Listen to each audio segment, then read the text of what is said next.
السلام علیکم ورحمۃ اللہ وبرکاتہ۔ سوال کیا گیا ہے کہ اگر تو فجر کی سنتیں پڑھنے میں آپ کو یقین ہو کہ اگر تو میں نے فجر کی سنتیں ادا کی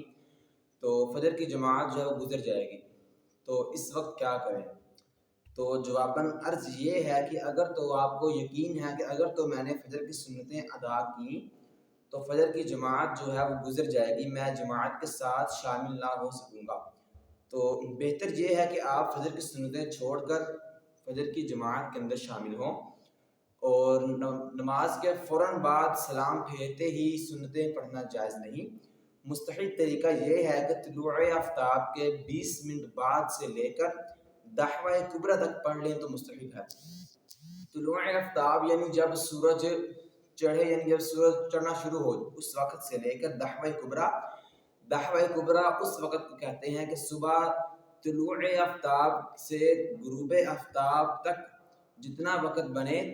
اس کے آدھے حصے، یعنی اس پورے دن کے آدھے حصے کو دحوہ کبریٰ کہتے ہیں، تب تک اگر تو وہ سنتیں پڑھ لے تو مستحب ہے۔ واللہ اعلم ورسولہ اعلم، صلی اللہ تعالی علیہ وآلہ وصحبہ وبارک وسلم وصلی علیہ۔